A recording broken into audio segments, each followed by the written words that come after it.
Marcus Thompson, a Hells Angels member, waited at the bus stop with 3-month-old Ethan when he heard heart-wrenching sobs. An elderly couple, Dorothy and Harold, sat crying.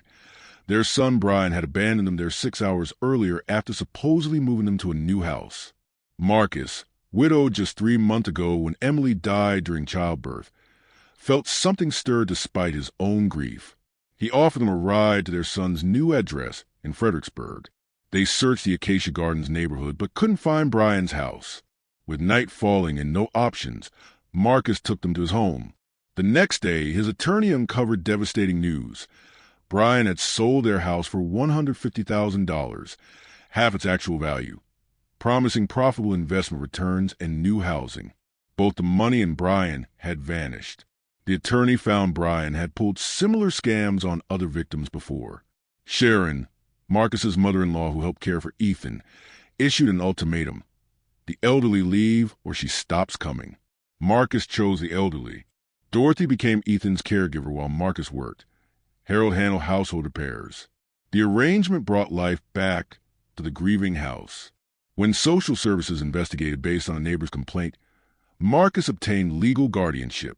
Patricia, Brian's eldest daughter, challenged in court, insisting her parents belonged in a nursing home. After hearing testimony, the judge ruled the elderly capable of choosing their own living situation. They chose Marcus. Marcus accepted a better position in Charlotte.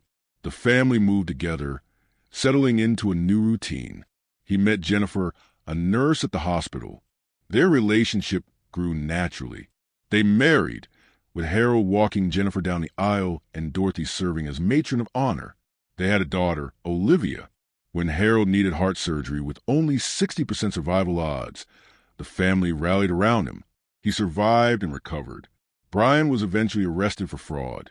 After his release, he appeared at their door, broken and remorseful.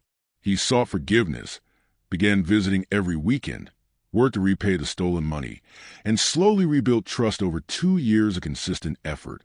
Dorothy began showing signs of forgetfulness. The diagnosis came, early-stage Alzheimer's. The family cared for her at home for 18 months, with everyone contributing to her care.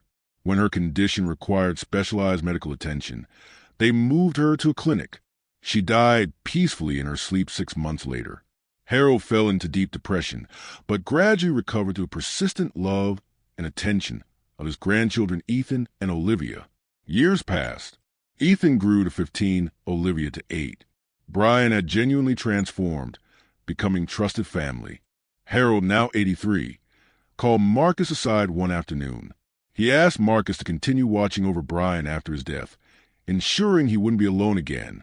Marcus promised without hesitation. Harold reflected that Marcus had given him far more than what was lost, years filled with purpose, love, and the joy of watching grandchildren grow. Marcus understood that the strangers he found at a bus stop had taught him life's deepest lesson. Family isn't defined by blood, but by the conscious choice to love and care for one another through every challenge life brings.